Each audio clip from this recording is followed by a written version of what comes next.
terjadi.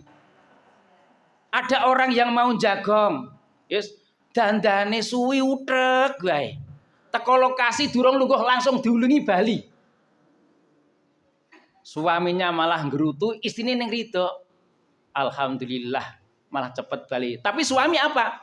Ragathuk sing manasi kendaraan, direwangi dandan tengko langsung nyoba bali. Ini satu mengeluh tapi satu rahasia sabar ada pada istrinya. Nah, kita masuk golongan yang mana Bapak Ibu? Monggo. Kita tidak perlu jawaban tapi kembali kepada panjenengan piyambak. Sudahkah kita seperti itu? Monggo. Nggih. Lajeng sabar ini dibagi berapa tingkatan? Menurut ilmu Ibnu Abbas radhiyallahu an, ya, itu ada 3 hal. Dan tentu orang yang beriman harus menyikapi 3 hal ini. Ya. Kenapa? Karena derajatnya juga berbeda. Sehingga tuntutan ini harus kita butuhkan, harus kita wujudkan sebagai hamba yang beriman kepada Allah Subhanahu wa taala.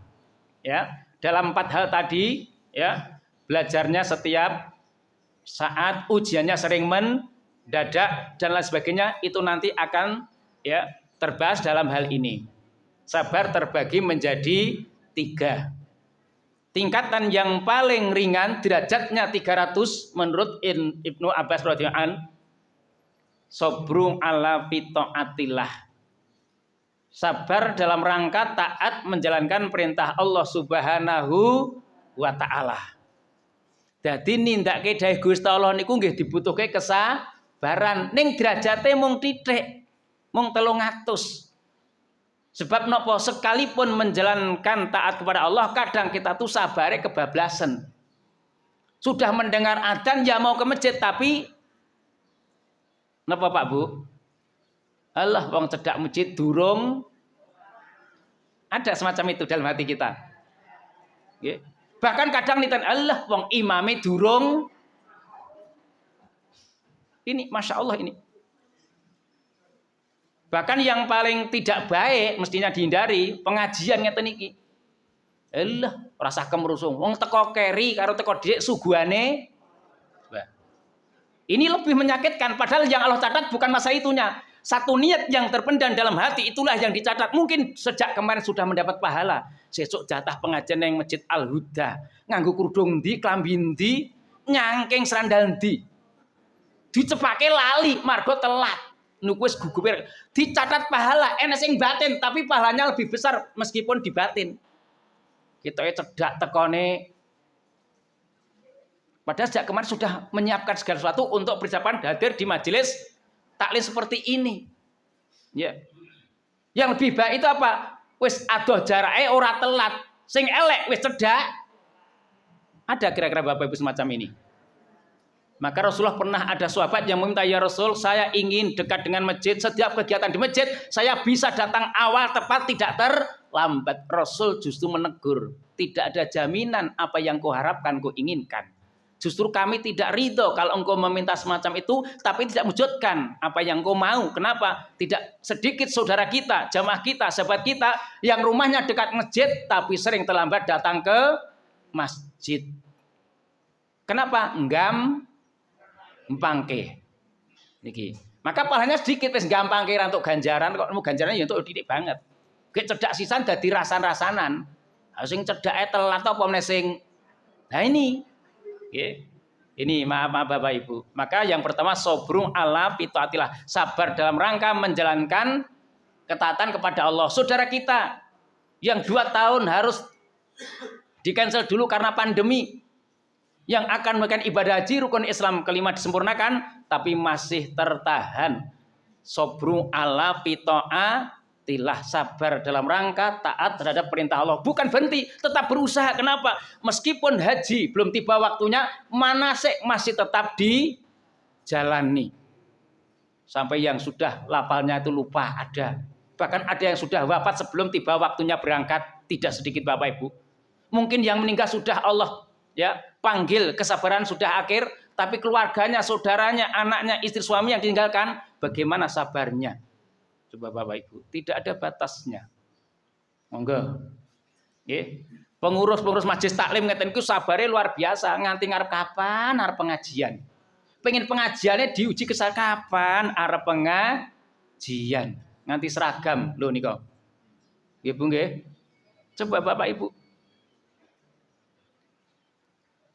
Jadi dalam rangka taat menjalankan perintah Allah niku dibutuhkan kesabaran. Sabar artinya berusaha. Sabar bukan diam, bukan pasrah, tapi mencari solusi dari apa yang ia rasakan demi meraih ridha Allah Subhanahu wa taala.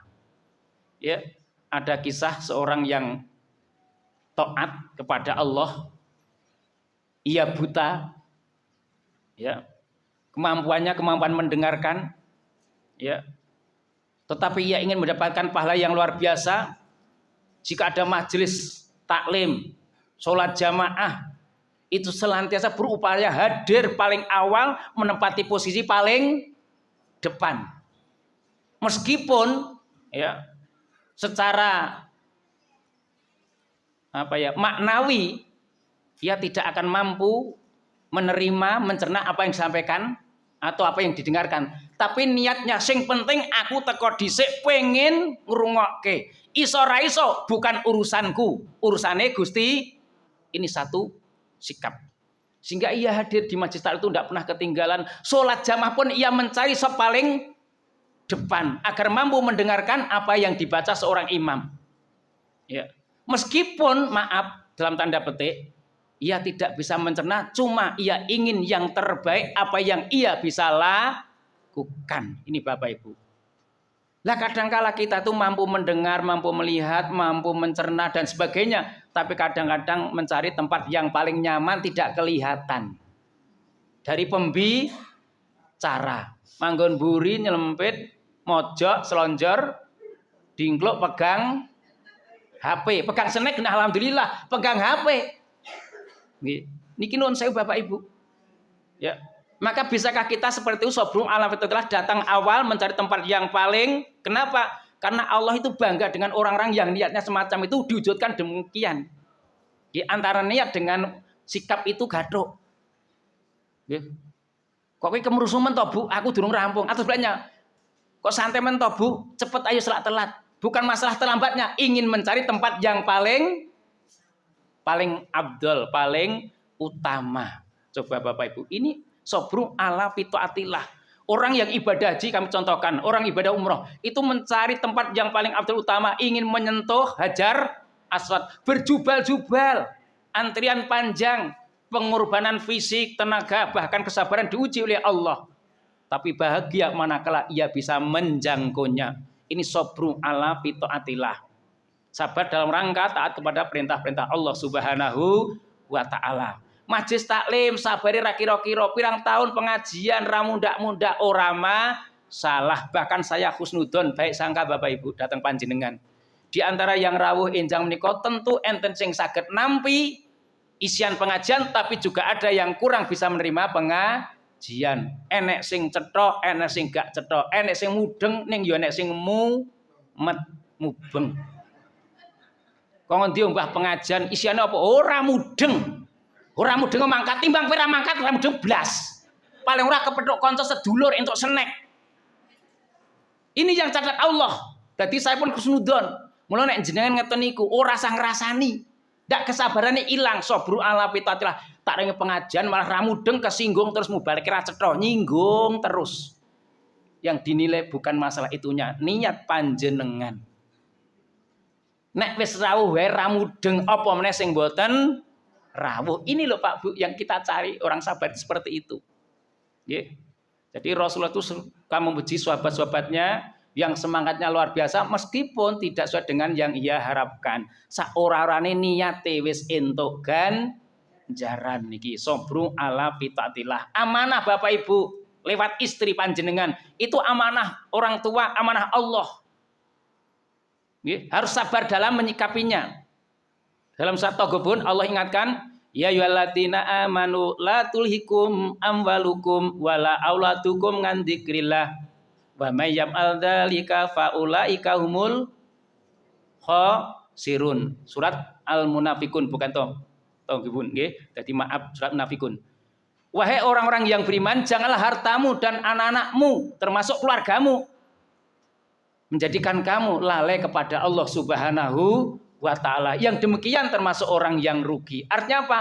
Tidak pandai menjaga amanah, tidak pandai sabar mensikapi apa yang Allah titipkan. Terutama pasangan, terutama anak. Karena itu barang hidup yang bisa berontak, yang bisa protes. Maka saya sering berpesan kepada keluarganya adalah kita menjadi orang yang sabar.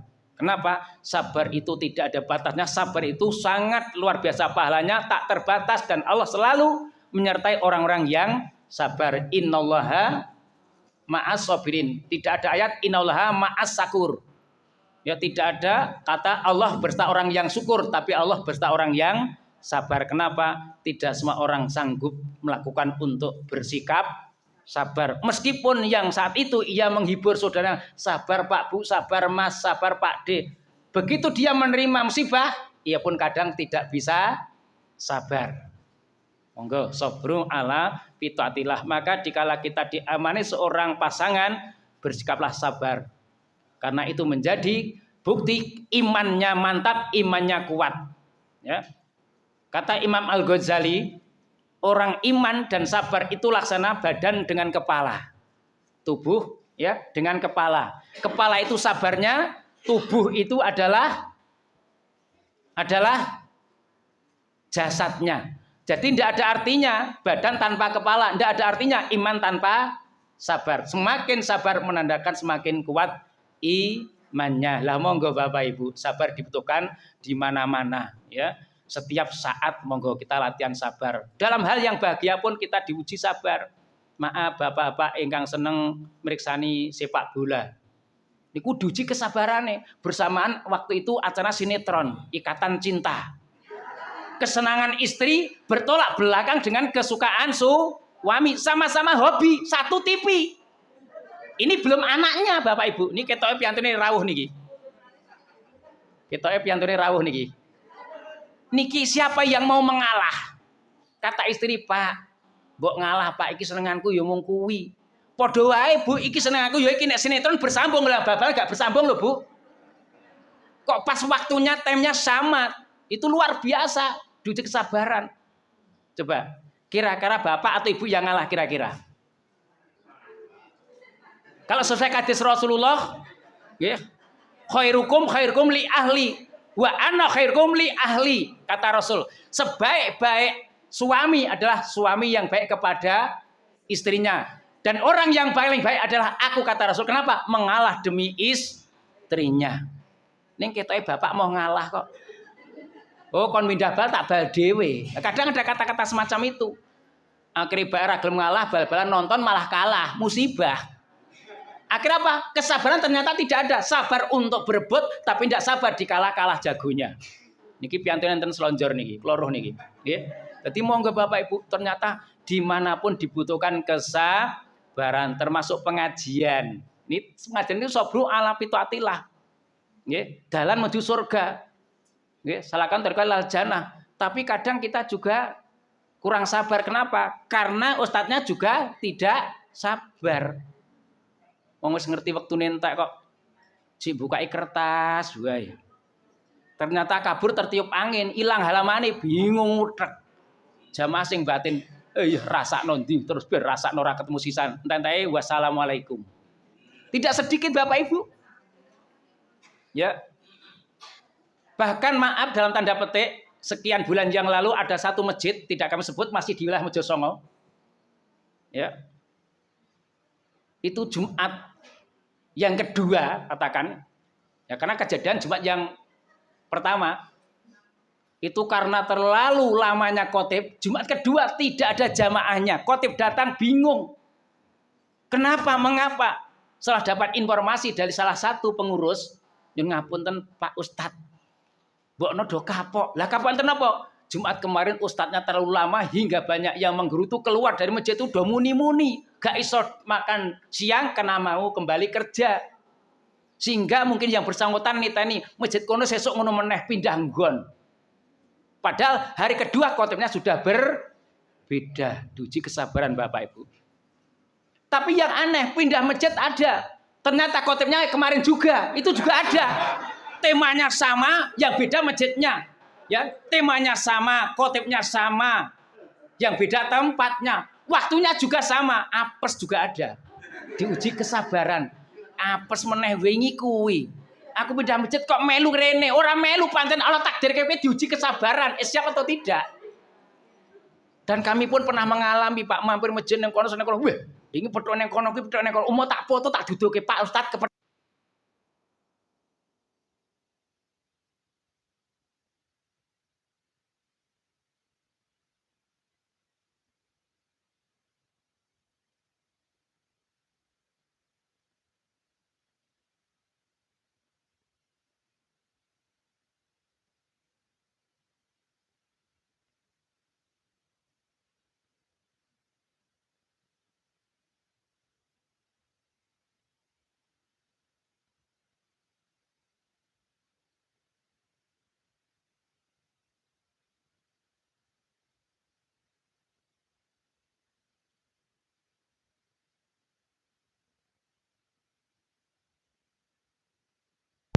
Kau sudah mendengar ada guru-guru datang, sudah masuk waktu komat jangan sholat tahiyatul masjid. Yang tidak sabar nanti yang lain malah, oh ini cetrok, yang komat malah, tapi ada yang di kita mungkin aman-nyaman, tapi orang lain yang kurang aman, kurang nyaman. Dalam hati kecil menggerutu, yes, dia dari ramah kan, yang komat malah sholat. Maka jika imam perintahkan komat mas, wajib bukan dikomati meskipun ada yang sholat. Kenapa? Hubungannya bukan orang sholat tapi waktu. As-sholatu 'alal waqtiha.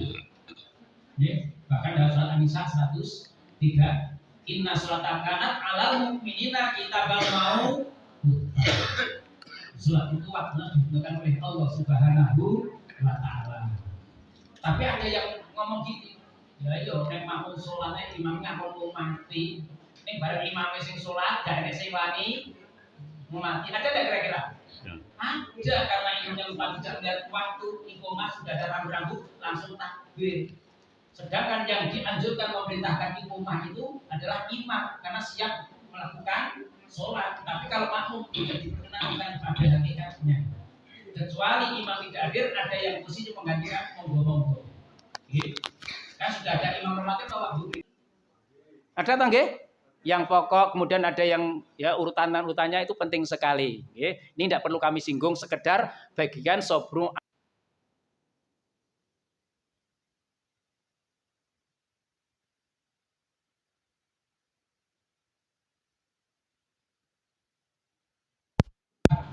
dalam rangka meninggalkan, menjauhi, menghindari perbuatan maksiat. Gampang nopang ini. Pahalane luwih gede timbang taat dibanding